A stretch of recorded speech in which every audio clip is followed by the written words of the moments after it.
Hey guys, this is Adam with See You Later Leaner, and I wanted to do a current client interview with my client Alexandra here. And she goes by Allie on Instagram and goes by Allie, but I wanted to do an interview with her because I think she's got such an interesting story. We have an interesting story as far as, how we started together, how we kind of wrapped up our first show, and then going into this season. And I'm really about empowerment and, being more than just macros. And I think that your story, you've really just overcame so much. And not only that, I mean, you're obviously a super stellar competitor on top of that. So I thought we could kind of share with everyone like our history. So tell us a little bit about yourself, what you do, and what you're currently getting ready for now. Awesome. So I'm Allie. I am 28 years old and I'm a Colorado native.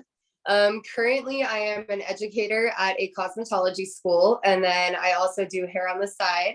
I've been competing. This is my sixth or almost seventh season competing. My last show that I did in 2020, I had found out I was pregnant on my peak week. It was like 3 or 4 days before competition. So I remember that we were having like a really hard time losing those last couple of pounds. And I was like, something's off. I had missed my cycle, which is something that I've never experienced before competing. I've always had a regular cycle, which I know a lot of women don't. So that was kind of like a red flag to me. And then come to find out I was pregnant. So I still competed. I got fifth place in my class, which was like the worst that I've ever done competing. But I was like proud of myself for finishing the competition season and still like stepping on stage. I worked out all throughout my pregnancy. And then the moment that I was cleared, I had a hernia surgery and a C-section. So the moment I was cleared, Adam and I hopped right back on it. And I'm planning on competing again in 6 weeks. Absolutely. Well, I gotta say that wasn't the text I expected you to send during our 3 times a day check-in. And I just remember thinking, she's going to want to pull out of the show potentially. The great thing about us is we have a very healthy approach to contest prep and peaking. So we don't cut water, we don't use any diuretics or anything like that. So we were already increasing food at that point. So that was a good move. And, we made the recommendation to go ahead and take a prenatal right away because you obviously weren't expecting that to happen. Yeah. And, we said, let's just have fun. This is more about just finishing something in 3 days, getting on stage, enjoying the experience. At that point in time, supporting your boyfriend at the time, who was also competing.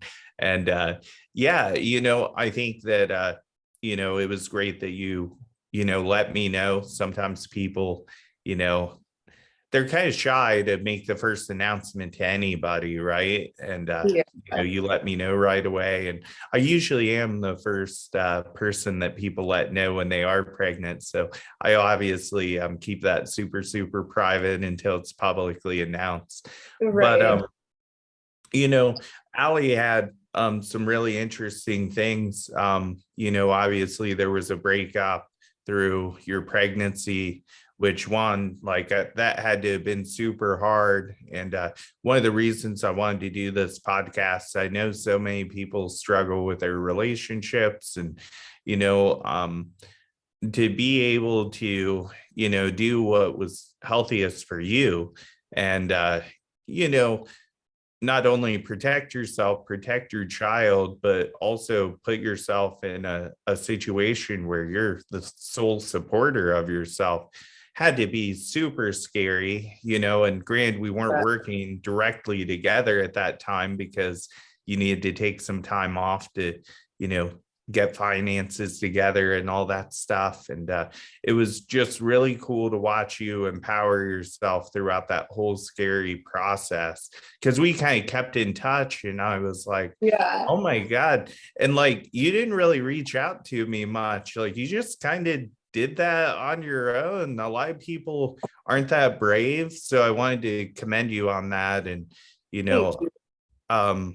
one thing I wanted to just say is like, Allie's really doing this on her own, like with a little bit of help from her family, and that's it. And I think that's so cool that you're, prep is hard. So to be able to raise a child by yourself is very difficult. It's definitely been interesting. So is it okay if I like share a little bit about Yeah, like what happened? Um, absolutely. so I was actually married and it was a very abusive marriage. So I got out of that. I ended up moving back down to Colorado Springs. And I feel like the universe kind of threw the same person in my life, but in a different body. So I start dating this convicted felon and things are going the way they are. We were going to compete together, and he's actually how Adam and I got set up with each other. That's how we started working together. And then I found out I was pregnant. It was not planned at all, but it was a total God thing. And I think I was about 7 months pregnant. I was not in a safe situation anymore. It was a very violent scenario to be in. And I didn't feel as though my baby and I were safe. So I decided to leave and I got a protection order. And that was the last time I've seen or heard from him, was when I was 7 months pregnant. So my son does not have his father in his life at all. And I work, like I said, 2 jobs, and I'm trying to just figure out what kind of path I'm taking with my life and set me and my son up for the best future we can have. And in that path, I still want to make sure I fulfill my dreams of bodybuilding. I was so close to getting my pro card before I got pregnant. And I really feel like if I put in the work and I just keep pushing forward with what I'm doing, maybe that's not that far off in the future. So, I yeah. absolutely agree on that. We were ready for North Americans after that show. Yeah. And even though we were kind of struggling at the end, I was like, we'll use peak week as a diet break and maybe keep intake up a little higher so we don't have to push as hard. So we were already kind of doing those things that were, good for pregnancy that we didn't even know about. I was just like, her body's got to be stressed, and that's why we're not losing. So we'll increase food. So ironically, we didn't have a positive test yet, so we didn't know. But I'm Yeah, really glad that we kind of addressed things that way so we could, provide a healthier start to your pregnancy. exactly. And everything post pregnancy, since I started prep, when did we start? Like January or the beginning of February? Yeah, I I think it feel was like I've watched. February. Yeah. I'm still breastfeeding. So we've been able to keep my body healthy enough that I still get a cycle every single month and I'm still able to nurse my son. And I'm super proud of us for being able to do something like that. Cause I know a lot of times, like when women go on prep, like their bodies get so stressed out that it throws their cycle off and their hormones off. And we've been able to kind of maintain everything. So, Yeah, we've had to take things slow. There was one time, I'm sure you remember, where I made an intake change. It was just a little too fast. I want to say you dropped, what, 3 pounds that week. It was pretty quick, and we were like, "Oh, we got to go back up. That's too quick." And I believe your baby was rejecting the milk just a little bit too. oh yeah, So, he was biting me and throwing the bottles. But we yep. just tweaked it the slightest bit and then it was all good. So, Yeah, and that's a good point to talk about if there's any, postpartum mothers who are listening to this podcast, that this can be done and it can be done in a healthy, manner. A lot of people are probably going to have their opinion of you, being on stage pregnant, but yeah. it's not up to them to decide. And, it's not up to them to decide if what we did was healthy, but you have a perfectly healthy baby afterwards to prove that we didn't do anything detrimental to the Exactly. development. I've got a little So, bodybuilder baby. It's funny. He like eats the same things that I eat. I make him these little tiny meal preps with his veggies and his meat and his carbs, and he's a little yeah. bodybuilder. But sometimes that proof just isn't enough for people and they got to talk crap anyhow, Right. But was it an ideal situation? No, but I was really proud of you how, you're like, this is just going to be fun at this point. And I think that you did, generally have a good time for the most part at that show. And I'm really excited to take you through this season. Tell us a little bit about being a new mom, prepping, also what you do for work. How are you balancing all of that now, doing it by yourself? So I've become best friends with my planner. I'm not gonna lie. I have like 1 or 2 days off a week, and my job, I have to be to work at 7:45 in the morning, which means I have to wake up at about 5 every day to be able to get myself ready, take care of my son, prep all my food for the day. But I've kind of gotten in the swing of I go work out when he's sleeping, and I've been doing my cardio with my son. So I'll do like half of it doing a run with him or like a long walk with him, and then I'll do the other half at the gym. And I've posted a couple of reels. My son kind of helps me meal prep. I make it like a fun little game for us. So I'll let him like stir stuff and help measure stuff and play with Tupperwares. But I've just kind of learned that I have to kind of schedule things out. Yeah. It includes like my free time, as awful as that sounds. Like I have certain days I'm like, okay, I'm gonna leave this open to go hang out with friends if I want to do that, or go shopping or do something for self-care. Absolutely. Well, and we were supposed to film, we were hoping to film last week, but he just had a birthday, right? Yeah. I did a huge birthday party for him with all these fun snacks, and like a bunch of people came over. It was fun, but that was hard to squeeze in with my schedule too, but everything worked out. So Yes, it doesn't leave for a lot of room on the table, but I think stuff like this just goes to show you everyone thinks they're busy until they reach that next level of busyness.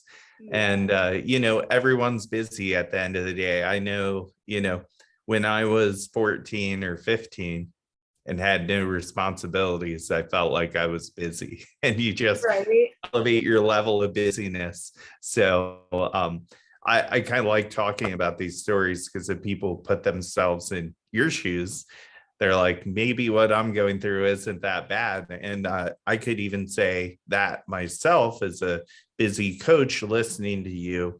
I really applaud what you're doing and major respect for what all you're going through and how you're tackling it head on, and you're having a very successful prep so far. So that's great also. I'm not gonna lie, there's like some days that I'm really, really tired. And I like think to myself, like, man, I don't know if I can do this. But I've been practicing like changing my mindset, not like I have to do this, but awesome. I get to wake up and I get to go to work and teach these students. And then I get to come home and I get to go do this cardio, and I have this opportunity to compete. So I'm trying to change my thought process when I do get like tired and burnt out, that this is like a privilege and an honor to be getting to do this. So I feel like Yeah, that's kind of what helps me be able to juggle things more too and not get so overwhelmed with everything. absolutely. A lot of people, don't think of competing as a luxury. They think of it as they it's something that they're given, or they don't really appreciate the fact that they can do it, whether it's genetics, whether it's finances. This is something that not everyone can do. And I'm very supportive of everyone maybe attempting to be their best self. But competition prep is hard. It is really hard.